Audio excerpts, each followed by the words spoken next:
L'Albert és director de l'empresa CNS Consultores, especialitzada en la recerca i suport a la gestió de fons de la Unió Europea. Té més de 15 anys d'experiència i actualment està treballant per la Comissió Europea com a expert en l'equip de suport de la preparació dels programes del futur instrument de cooperació transfronterera de veïnatge NIABC. Anteriorment havia treballat també per la Comissió en els instruments EMPI-CBC, LIFE3, RECITE 2. A més, té una gran experiència en el suport d'institucions públiques en projectes cofinançats per la cooperació territorial europea, Interreg, Cultura o LIFE. Ha sigut assessor de la xarxa de museus de la Costa Brava, també. Albert, gràcies. Tot per tu.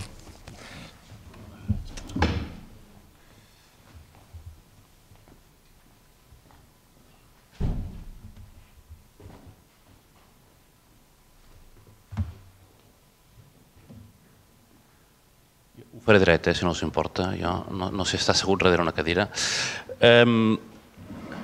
Un avantatge de treballar per la Comissió Europea és que la Comissió Europea no contracta mai consultors, només contracta experts. Fins i tot contracten junior experts, que és la cosa més contradictòria que hi pugui haver, i per tant tampoc us heu de deixar mai impressionar. Si algú es diu que treballa com a expert per la Comissió Europea vol dir que és un consultor normal i corrent, però com que allà no contracten consultors sinó experts, ens anomenen així. Sempre queda bé. Bé, en tot cas, el Pep m'ha demanat que faci una mica d'introducció sobre el recurs a Europa, sobre què passa amb els fons europeus. Jo ho he encarat bàsicament cap al futur, perquè penso que evidentment en aquests moments estem, no sé si quanta gent té experiència aquí de treballar amb fons europeus. Teniu experiència de treballar amb fons europeus? Sí, no? Ja sabeu que la Comissió Europea treballa, o la Unió Europea treballa en períodes de 7 anys, que estem al final del període 2007-2013, per tant, queden en aquests moments escorrialles, queden 4 fons dintre d'aquest període, però ve el nou període, hi ha una sèrie de canvis que són significatius i jo volia una miqueta explicar-los. Potser si hi ha alguna cosa que explico que ja és molt sabuda la puc passar una miqueta més de pressa, però fonamentalment la idea era dir anem a orientar com la Comissió Europea o com la Unió Europea, més ben dit, està intentant definir els fons que hi haurà pel proper període de programació, 2014-2020, dintre d'aquesta famosa estratègia 2020, perquè sí que, així com fins ara no era essencial o no era tan important conèixer una mica quines eren les polítiques europees, sí que a partir d'ara començarà a ser molt més fonamental. I més en un àmbit com la cultura, que ja ho veurem i us donaré algunes xifres per desanimar-vos. Esteu tots en el món de la cultura? O de museus, o del suro, o Bueno, més o menys. I si és medi ambient teniu més esperances. Si esteu en l'àmbit cultural, doncs, ja sabeu, diguem, quants diners hi destines i et diré quina importància hi dones, no? Llavors, bueno, el pressupost específicament de cultura de la Unió Europea, jo he fet càlculs BC més o menys, alguna cosa així com el 0,005%, una cosa d'aquest estil.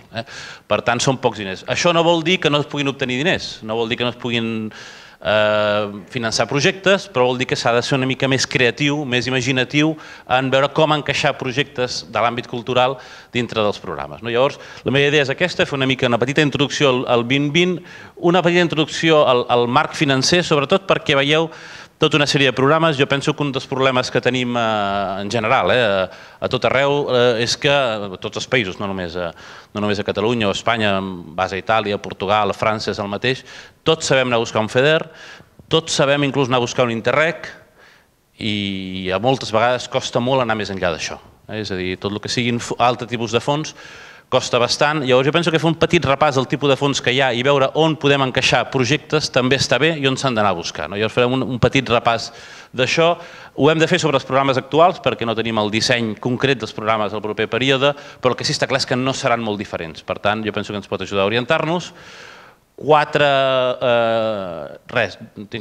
transparències sobre les perspectives financeres 2014-2020. Això és per ja anar pujant la moral una miqueta, perquè a tot arreu no hi ha retallades, almenys no hi ha retallades significatives, aquí no n'hi ha.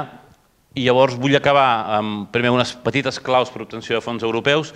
Els que ja teniu projectes, podem també veure quina experiència teniu al voltant d'això i al final donar-vos alguns exemples d'allò últimes oportunitats, que en queden poquíssimes. N'he ficat 3 en l'àmbit de la cultura, tot i que si hi ha gent que es dedica al medi ambient, o voleu fer projectes de tipus mediambiental, sapigueu que acaben de convocar ahir el programa LIFE, l'última convocatòria del 2007-2013, que pot ser interessant. Per tant, hi ha encara possibilitats de finançament, tot i que no són fàcils.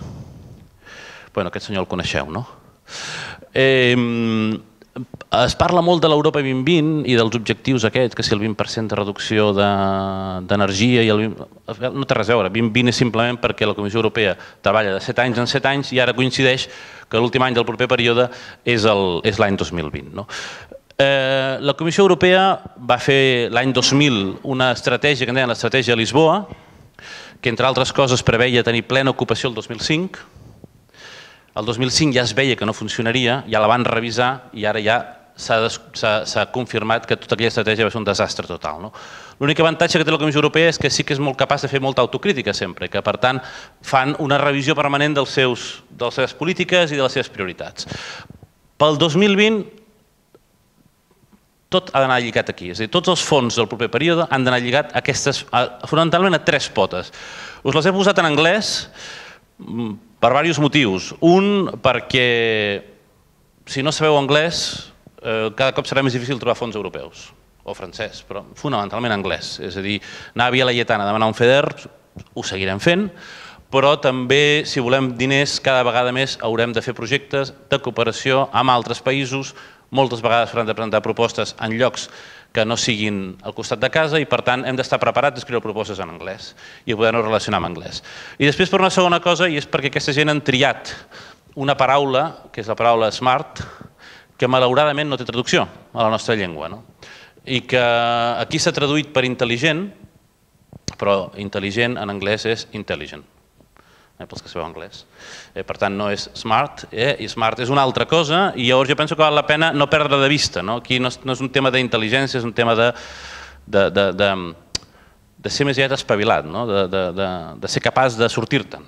No estem buscant grans intel·ligències, el que estem buscant és de ser una miqueta més vius en la manera com fem les coses i de posar una miqueta més de sentit comú. És el que deia ahir l'Obama, que també ho han traduït per un govern intel·ligent, i una altra vegada ell el que volia dir era un govern no de cerebrillos, sinó de gent amb capacitat de trobar solucions. Llavors hi ha tres línies. El creixement intel·ligent, el creixement econòmic intel·ligent, el creixement sostenible, evidentment medi ambient és fonamental, i després una tercera pota que és molt important i que cada cop malauradament és més important, que és tot el que és el creixement inclusiu. Hem passat que l'objectiu era arribar a la plena ocupació, que l'objectiu és lluitar contra la pobresa. I aquesta és la realitat que tenim en aquests moments a Europa, per tant és millor encarar-la així. I per tant, tots els projectes que fem han d'estar encaixats en una d'aquestes 3 coses. O per la dreta, o per l'esquerra, o pel mig. O són projectes que van vinculats a la innovació i al creixement econòmic, o són projectes que van vinculats al medi ambient, o són projectes d'àmbit social vinculats a la millora de la cohesió social.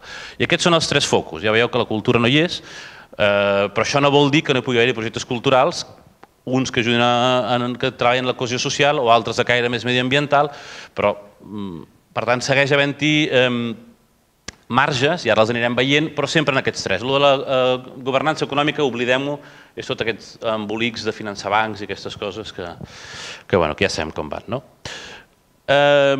Es marca una sèrie d'objectius on tornem a veure que la cultura no hi és, però al final el que sí està clar és que si el que volem és recuperar els nivells econòmics, el nivell d'ocupació, doncs un dels elements bàsics amb els quals vol lluitar Europa és amb la innovació. Per tant, innovació passa a ser un element, si no ho era ja, un element molt clau per obtenir projectes, i en els exemples que us donaré al final de la meva xerrada ja veureu que precisament lliga molt. Cultura i innovació són 2 àmbits que hem de començar a lligar, noves tecnologies, recerca, tots aquests temes els hem d'anar lligant amb els museus. També hi ha el tema de canvi climàtic i d'energies renovables, eficiència energètica, per aquí pot haver-hi per tot el tema de medi ambient, i després, evidentment, hi ha un problema greu amb tot el tema d'educació, però jo no sé si educació exactament és alguna cosa que des d'aquest àmbit es pot treballar. Pobresa i exclusió social, ja veurem si s'aconsegueix aquesta reducció de la pobresa i l'exclusió social. Per tant, tenen una cosa que en castellà han traduït per iniciatives emblemàtiques, que és en anglès, us ho torno a posar en anglès perquè al final, si agaféssiu la traducció al castellà i la tornéssiu a traduir a l'anglès en un document, llavors no pillaríeu mai la paraula correcta. Flagship és el vaixell insígnia d'una flota, per tant són iniciatives del vaixell insígnia, iniciatives insígnia, iniciatives bandera. En el tema del creixement smart, hi hauria tot el tema de l'educació continuada, tot el que són millora de les capacitats de la gent. Per tant, aquesta serà una de les prioritats. Jo suposo que si heu treballat en projectes europeus algú haurà fet Grundtvigs o Leonardos o Sòcrates o coses d'aquestes. Heu provat aquestes coses? No heu provat? Sí. Això seguirà havent-hi segurament bastants més diners, són temes que agafaran més prioritat, més importància, recerca i innovació i tot el tema de la societat digital, noves tecnologies, coses d'aquest estil. Per tant, aquest és un àmbit fonamental. Jo aquí us poso quatre línies. Evidentment, jo el que us encoratjaria és que amb paciència i sense pressa, però que anéssiu començant a navegar per les webs de la Comissió Europea i començar a entendre aquestes polítiques que volen impulsar. Totes aquestes polítiques es van traduint en documents concrets, el cap de setmana que us avorriu i que estigueu despatllats, que després de 2 o 3 cafès val la pena començar a llegir aquests documents i començar a veure per on van els tiros. Jo, per exemple, amb Acció, coneixeu, no? Amb Acció, amb l'Agència de la Generalitat, vam presentar un projecte sobre una frase d'un dels documents. I sobre una frase d'un document van construir un projecte sencer. Per tant, al final és dir, escolta, en què estem treballant nosaltres, com ho puc encaixar amb aquestes polítiques europees, com puc demostrar aquesta coherència i a partir d'aquí desenvolupar el projecte. Però això és una feina que ara, si abans era important, ara serà imprescindible pel futur. Per tant, primer element, el creixement intel·ligent. Segon element, perdó, aquí hi ha alguns exemples de temes d'internet i coses així. I això, cadascun d'aquests té un document, l'agenda digital per a Europa, que potser a vosaltres no us afecta tant, l'Innovation Union, aquest segur que aquí dintre hi podeu ficar projectes, perquè és aquí on heu d'encaixar tots els temes d'innovació que pugueu estar fent, i potser en temes de joves, igualtat d'oportunitats, formació, mobilitat, aquest tipus de temes també hi haurà bastant més finançament. Sostenible.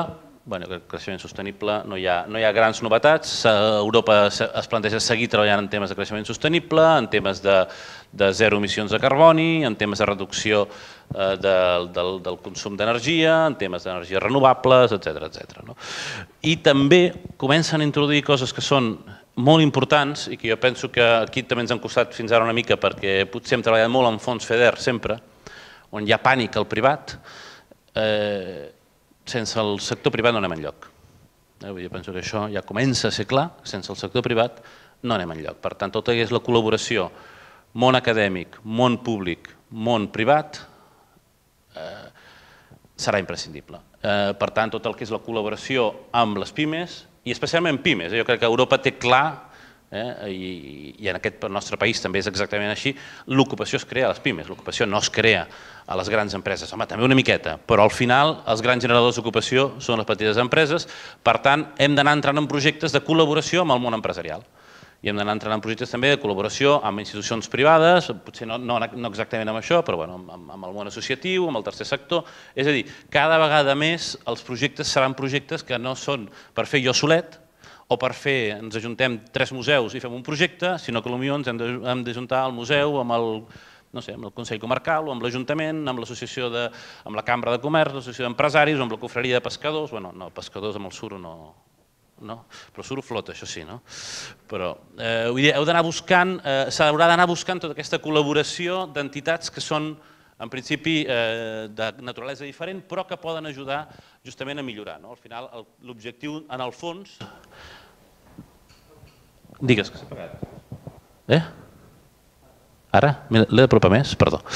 L'objectiu no és tant, penso jo, per la Comissió Europea, no és només millorar el medi ambient, no és només millorar la innovació, sinó que tot això ajudi a crear ocupació.